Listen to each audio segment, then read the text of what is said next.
Hey everyone, it's Cheri Garcia, and I talk a lot about entrepreneurship and sobriety because let's face it, entrepreneurship is super stressful. It's really hard. There's lots of ups, there's lots of downs, and sometimes we feel like we need alcohol or substances to even that feeling out. Thank you so much to our sponsor, UHSM. They made this series possible so we could share real stories to help real people navigate adversity and find hope and solutions for health-related issues, whether it be mental, physical, or spiritual. Today, I'm here with somebody I'm super excited to be interviewing because she is the reason I am in recovery today, actually. She is a startup attorney, so the definition of entrepreneurship, and you are 2 years sober almost? Yeah, almost 2 years. 2 years next Saturday. Oh my gosh, congrats. Yeah, I say this a lot to people when I talk about recovery. We have inherently all of these characteristics of what make up an alcoholic, right? And we think that if you're not living under a bridge and you're not homeless and you're not, X, Y, and Z things, that you're not an alcoholic and you haven't hit rock bottom. And that wasn't my experience. My experience was emotional. And honestly, there was a lot of people that I told after I got sober, and I would go to lunch with them and say, oh, by the way, I'm sober now. And they would go, oh, it didn't seem like you had a problem. And that makes me laugh because what I tell them is, if I've known you for 3 years before I got sober, you have never seen me sober. You have no idea what I'm like sober because I would take 5 shots before I would leave my house. So it looked like I didn't have a problem because I wasn't out in the world consuming mass quantities of alcohol in public, because at the end of my sobriety or my alcoholism, I drank a lot alone for logistics issues and social judgment issues and all sorts of stuff. So yeah, it wasn't, if you had known me prior, and there are lots of people that I knew, I'm still in the same profession, I'm still in the same community, there were lots of people that were probably surprised. There's a lot of times that I use the term reverse intervention. I remember when I told people that for real, I think I have a problem and I'm going to stop, and people were like, you're successful, come on, Cheri, you did get a DWI, but everybody drinks and drive, you just got caught. And I'm like, no, I really think it's like messing with my chemical imbalance. I came to you at one point, I had a lot of people giving me different opinions on what I should do. I was 5 months sober. Yeah. And I was having suicidal thoughts and issues, and I didn't know what the heck was wrong with me. Yeah. And it was you that taught me a little bit about long-term recovery and different tools that could help me stay in recovery. And the only reason why I listened to you, I thought I was unique and I was the only business owner out there that had a different type of life, and nobody's going to understand my sobriety journey. And I looked up to you because I was like, you were coming to speak at an event that I had. Yeah. And you came up and you whispered in my ear, I'm sober too. And I was like, you're not going to have a drink before you get up and speak? You're not nervous? Like, no, I am. And I was just like, wow, somebody is like me. And this is what actually inspired this series, because I stayed silenced for so long in the dark because I didn't feel like anybody out there was like me. So tell me a little bit about the alcoholism and when you decided it wasn't working anymore, because it works for a while, right? Alcoholism? Alcohol. Yeah. Oh, yeah. It gets the jitters off, helps you not be stressed. All those reasons we start to drink, it ends up causing those problems once we become alcoholics, or I guess we're always alcoholics. I think I have some really vivid memories even before I started drinking of never having, like when I was in high school, I didn't drink and hadn't had any drinks, but I would have this really weird urge to go and get drunk, but I had never been drunk. Why? I think there's inherent parts and components of a lot of people's personalities. I've always had really bad social anxiety. So when I started drinking, it was to combat social anxiety because I didn't feel comfortable interacting with people without it, because I thought I was awkward and I thought people didn't like me, and I needed some sort of way to step outside of that to loosen up. And then, it felt good to not have that burden of anxiety. And so then I started drinking more. And then, years later, where it plays out is I can't really do anything without drinking. I mean, it's not an exaggeration to say I would not leave my house without drinking. Like, I would not go to church without drinking. I would not go to meetings without, and that doesn't mean blackout drunk everywhere, but there was no place I was going at the end of sobriety or my drinking that I had not had a couple of drinks before I interacted with the world. And I think there are a lot of things. I thought my life was manageable at the time because I had a job, because I was, had achieved a level of success. But when I look back on it now, I find it kind of amusing because I had kind of accommodated my life around my drinking to some extent. I own a law practice, and that's great. And to a lot of the outside world probably looks like a great achievement. But why did that come into fruition to begin with? I would love to say that I'm an inherently great person, and there's some truth to the fact that I like the idea of being a firm owner and being my own boss. But at the time, what was it really? Why did I really do it? So I could go do whatever I wanted and be drunk every night and wake up at 11, hungover and not able to function, and no one was going to call me on it, right? So there were a lot of ways that I had accommodated my drinking into my lifestyle to make it feel normal, and very carefully planned social interactions with people. I didn't see my good friends a lot because then when I would see them, it was normally a special occasion and we're all getting drunk, and so it doesn't seem weird that I'm super drunk because everyone's drunk because we haven't seen each other in 8 months, you know what I mean? Little did they know that that's just a casual Tuesday afternoon for me, but they had no way of knowing that because I wasn't allowing those interactions to take place in a way that would have allowed them to get close enough to know that. And I think really, rock bottom, emotional rock bottom for a lot of people, and where I hit my breaking point was in a lot of isolating ways. It's destroying relationships either actively or subconsciously. I pushed a lot of people out of my life either because I didn't want to hear their judgment and I didn't want to hear their input, or because I would do something stupid when I was drunk, and instead of owning that and dealing with it, I would just not talk to you for 8 months until I thought you had forgotten about it or wouldn't approach me about it. And that was my solution to the situation, right? And you can't maintain relationships like that. So it's a really isolating thing. And then it kind of becomes a self-fulfilling prophecy in your head because you think to yourself, I'm so alone. This is the only way I can cope with myself because no one's around to talk to me. But it's become that way because of my own actions and what I'm doing. So there's a certain amount of isolation, and then, there are physical components. Eventually you get to the point where you physically cannot function. I had, I think sometimes people don't believe me when I say these things, but it's true, I can guarantee you.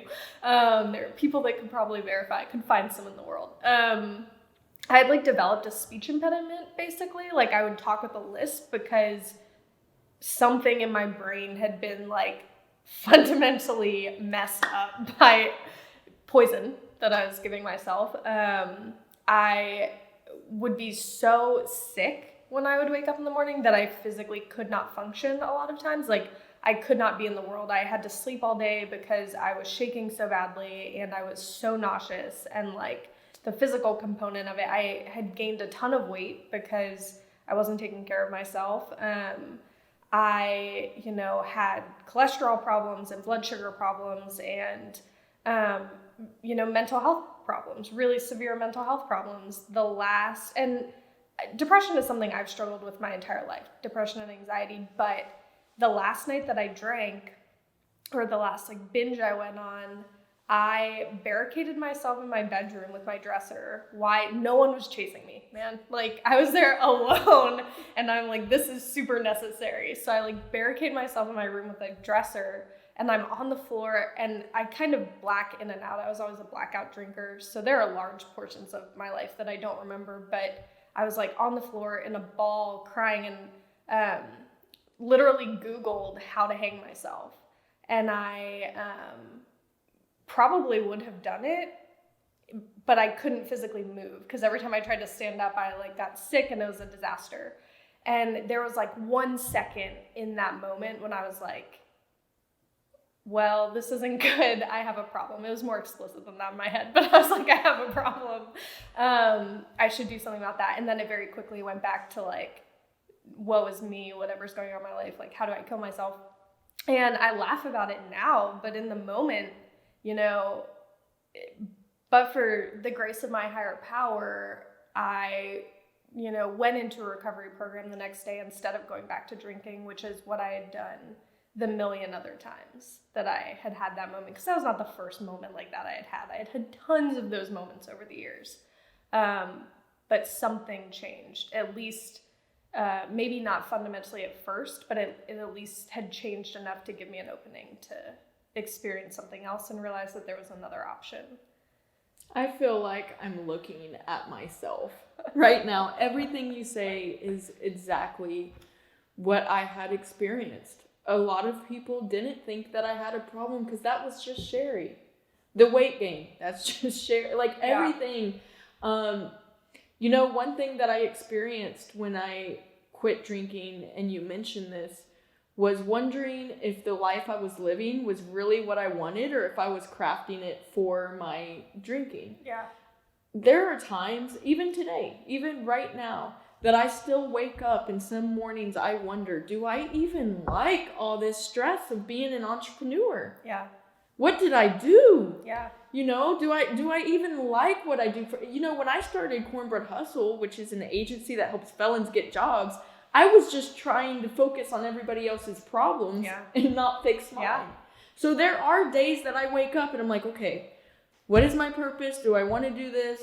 You know, it's hard to keep going. Yeah. You were an attorney when you were still drunk, and now you're an attorney in sobriety. And I'm sure there are some days you wake up and say, did I want this?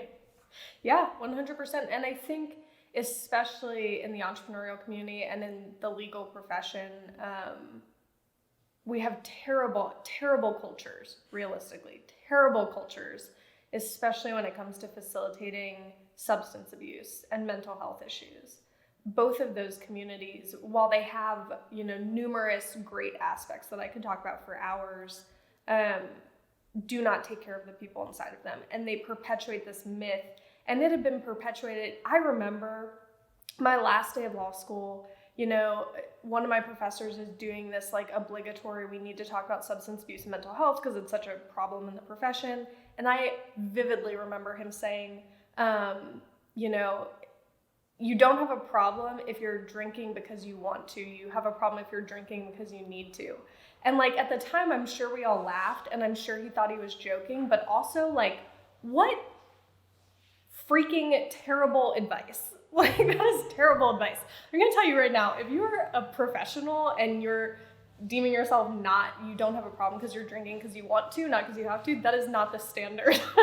Don't use that as the standard. So, yeah, I think there are plenty of times when I look around and go, is this really what I wanted? And I think, you know, my higher power was able to do a lot of work in my life, even though I wasn't actively seeking it out. And I think I'm still very happy that I am in a certain profession, that I'm doing what I do, and I get to work with the people that I work with.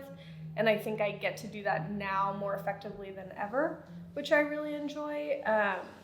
But yeah, sometimes you have to sit around and go, how did I end up here? And is this what I want long term? When we quit drinking, all of our problems don't go away. So you talked about depression and the suicidal thoughts, and I know, but maybe the people who are watching don't know how much work and effort it takes to sit in your own feelings and to be sober and to not have those escapes anymore. What is some advice or experience shares you have for other entrepreneurs who maybe have participated in Dry January and said, okay, great, I did 1 month sober, I got this. But I think most people who do Dry January deep down probably think they may have a problem because why are you doing Dry January, right? So what advice do you have for somebody who's new into sobriety or thinking about sobriety and they're in the hustle and bustle and rush of entrepreneurship? Yeah, I think one of the key things you have to do, especially at first, is we as entrepreneurs are a lot of times masters of multitasking. And I'm not saying, and I think it's unfortunately unrealistic a lot of times to expect entrepreneurs to totally step out of that and isolate themselves for 30 days. And some people can do that, some people can't. I personally could not do that based on my work, but you need to really take back whatever is on your agenda and whatever responsibilities you have to the bare minimum and focus on recovery and getting sober. I didn't do anything. I mean, I was really active in the community and I didn't really do anything besides the work I actually had to show up and do, and going to recovery program stuff for probably 3 or 4 months. And I just had to totally step back. And the purpose of that is twofold. One, you really need to go back to the basics like we were talking about earlier. You need to focus on just learning how to live and exist again. And 2 is you have to break yourself from a lot of those groups, those, people that you've been around, the places you've been hanging out, and the habits that you've gotten into. And I just wasn't really ready to answer questions about sobriety. Answering questions about sobriety, I think sometimes people think they're being helpful when they ask a lot of questions of newly sober people. And I, appreciate people's enthusiasm always, and I know most of the time it comes from a good place, but it is really overwhelming to someone who's newly sober to have to answer a lot of questions about sobriety. Even to this day, if someone asks me, people come up with absurd examples. They're like, I'm not married, and they're like, so you're not gonna have a glass of champagne when you get married? It's like ridiculous things like that. And I'm like, man, if I have a glass of champagne when I get married, I'm gonna get divorced pretty quickly because stuff is gonna go downhill after that. I know, people do that. Not even on your wedding day. I'm like, well, I don't know. Don't ask me. I'm not thinking about don't. Even now, almost 2 years sober, I don't think about never taking a drink again. I think about not drinking today because. And not everyone's like this, but my experience is I still find it very overwhelming to think about the rest of my life. Think about doing anything for the rest of your life. That's a really overwhelming thought. So separating yourself from that, because other people can cause you to panic, and when really there's no cause for panic. Like, you're not thinking about the rest of your life, man. This person's thinking about the rest of your life because they don't know what they're talking about, but don't talk to that person. Separate yourself from that person. You're right about getting back to the basics and just trying to live, because especially if you suffer from anxiety and depression, it's enough to take away your crutch that allowed you to escape that. To this day, I mean, I'm only a year and a month sober, and I'm still getting used to smelling things. Like, I smell things, and everything's so much brighter, and the emotions. Yeah. I'm like, why am I crying right now? I'll cry when I normally never cried before. Just sitting in your feelings. What are some things that you do on a daily basis? Because I know that you have a really stressful job, and being an entrepreneur and running around and trying to, I'm sure you're a recovering people pleaser. Learning I'm to still say probably no. an active people pleaser. Learning to say no. No is a complete sentence. I'm an active people pleaser too, and that's my biggest triggers. Once I start people pleasing too much, then I'm getting really triggered and I'm wanting to escape. So what are some things that you do daily if somebody's new into sobriety and they're watching this that kind of keep you centered despite the rush of life? I think you have to, and this kind of goes back to the last question, the point of long-term sobriety for me is really not about alcohol or drugs or whatever your thing of choice is. That's the beginning. You have to physically break that to do everything else. But really, long-term sobriety to me is an active choice to learn how to sit in your feelings every day and to learn how to deal with that on your own. And there's 1,000,001 ways that you can change how you feel. And I've tried a lot of them since being sober that are not drug and alcohol related, right? You can use work to change how you feel. You can use religion. You can use relationships. You can use sex. You can use, anything. So stepping away from that on a daily basis, I think you have to wake up every morning and make the decision to be sober. I think people really underestimate that. That's a hard thing, especially when you see like celebrities or people in the public eye relapse and they go, well, I just don't. The public becomes really critical. They're like, he or she was sober for 8 years. I don't understand how this happens, what happened. And it's like, man, I've had friends die after years of being sober because they relapse. And it really is a life or death situation. And you have to wake up every day. And every day you have to, again, make that decision. And some days that's a lot easier than it is other days. So I think finding ways away from everyone else to center yourself, meditation is a really popular one. I think combinations of like meditation, working some sort of program, whatever works for you, whether it's religious or non-religious, finding time to work out or do something physical, not even for like the physicality of it, but just to get yourself out of your own head. And then also, checking in with yourself every day about your boundaries, because like you said, I will push my own boundaries for other people to please other people all of the time. But what I have to remember is if my sobriety isn't first, then nothing else in my life can line up. And I can see a lot of success, but it won't be sustainable if I'm not prioritizing my sobriety, because I'll, lose that motivation or willpower or recognition that I can fall back down really easily. So for me, it's a combination of meditation, physical activity, and then checking in with some sort of higher power, sponsor, program, etc.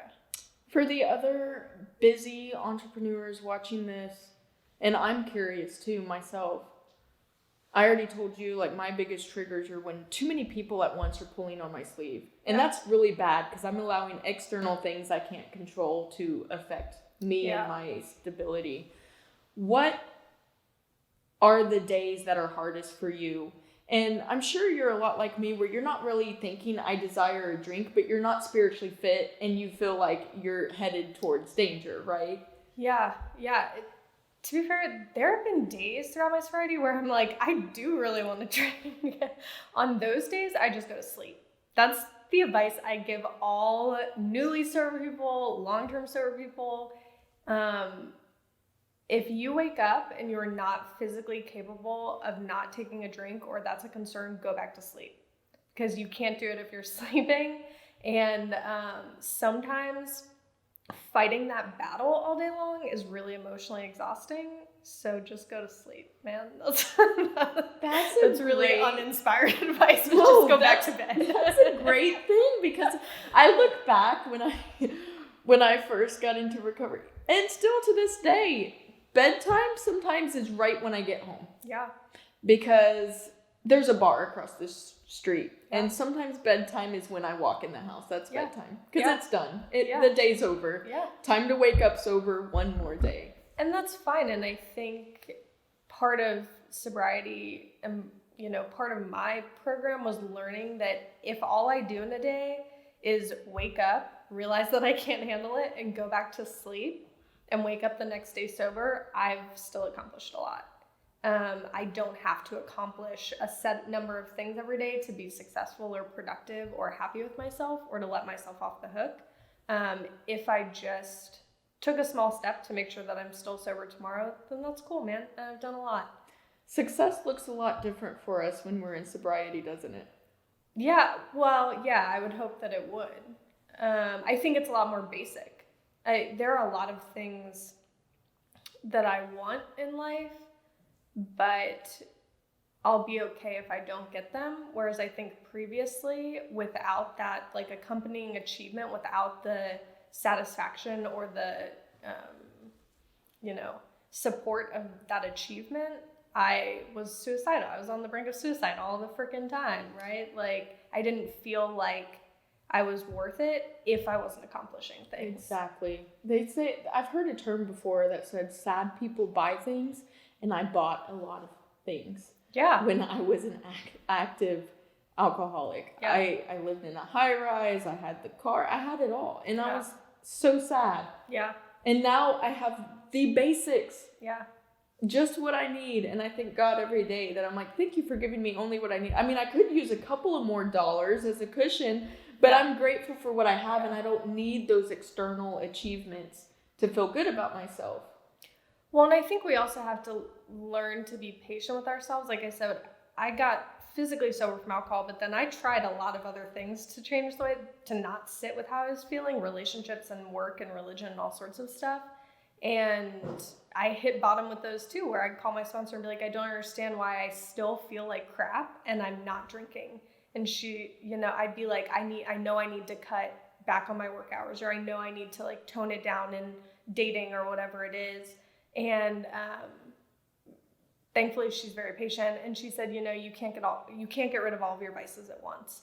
And I think that's the other thing, is the expectation we set on ourselves is like, you're sober, get your life together, and you recognize. The worst part about sobriety, honestly, is then you recognize, like, I'd spent so long running from my own BS that then I got sober, and it's like I was doing it in a different way, and also I was aware of it, which makes it significantly worse. And so to have her patience to say, you're doing well. You're not perfect, but none of us are perfect, and you'll get there eventually. Don't expect that, like you said, you're going to get sober and all of the vices and all of the coping mechanisms and all of the problems that you've had for decades are suddenly just going to magically go away. That was the hardest thing. Twice. I got sober twice. Once from meth in 2007 and recently from alcohol. The hardest part about it was sitting in my feelings, realizing the life I created for myself. It's like you wake up out of a coma and you look around in your bed and it's covered in poop. And you're like, what the heck?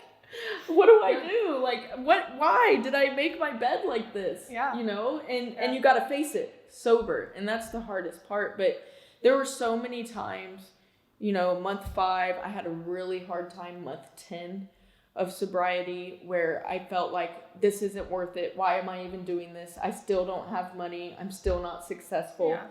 And I'm so glad I pressed through, because there are those they're not even that long of depression spells, in sobriety, but they're bad enough to make you want to drink. Yeah, I mean, I don't think sobriety didn't get rid of my depression, right? Like, I've had suicidal thoughts since I've been sober. The difference is that instead of taking weeks or months out of my life for them being this really debilitating thing, I can recognize that they're happening and take whatever steps I need to take to deal with them and then go from there. Whereas I wasn't capable of doing that really effectively when I was drinking, because I knew I had seen a therapist for years, and various therapists, and kind of thought that they were like mediocrely effective, because I would not mention drinking. Like, I would talk about all these things that happened in my life with no mention of alcohol, because I didn't want them. I knew they would say you need to stop drinking or you have a problem, and I didn't want to hear it. And so I would just leave out massive parts of my life. And then I sit there on the back end, I'm like, well, this person doesn't know what they're talking about. Like, nothing they're telling is helping me. And it's like, okay, well, you're leaving out 75% of the story. So of course they're not helping you. But yeah, I mean, that's going to happen, right? All of these things don't magically go away, but they become easier to deal with. And hopefully you have more tools to be able to deal with them. Is there anything else that you want whoever's watching this right now, they feel like they might have a problem, but they don't know if they have a problem, but they're sad? Yeah. Do you have anything you want to say? Yeah, I think 2 things. One, I think one of the things that kept me from seeking help for so long was I didn't think I could keep doing what I was doing sober. I didn't think I could be in the startup community. I didn't think I could be an attorney, because drinking and substance abuse is such a large part of that culture that I was like, I won't get any clients because no one will hang out with me. That's not accurate. It feels that way, but you are perfectly capable of continuing to have, whatever professional success you want, and even more professional success without alcohol. So, don't let yourself buy into that lie. And the second is, maybe you do have a problem, maybe you don't have a problem. At the end of the day, that's not for anyone to decide but you. But, going and seeking help, going to a professional or a treatment center or a program, whatever it is, doesn't mean that you are an alcoholic and you'll never drink again. It means, maybe you'll go and they'll talk to you and you just need to adjust some lifestyle stuff. Maybe you'll go and you are an alcoholic and you need to take action accordingly, but don't feel like taking that first step is setting a definitive track on which you have to follow for the rest of your life. Like if I walk into a meeting, I can never drink again. I mean, maybe you won't. And that was my experience and it was awesome, but maybe you will, and that's okay too. So don't feel like you're don't make decisions bigger than they are, man. It's a one-day decision. Make it again tomorrow or don't. You do you. I love that because that is what kept me from ever. It took me a long time to say, I even when I told my family, like, I think I have a problem. Yeah. Like I didn't want to because that means everyone's going to be like, problem, don't drink. And I didn't want people to tell me not to drink. Well, and sometimes people will, especially people close to you, will ignore or try to minimize your problem because they think it's a comment on them. Mm-hmm. And it's not.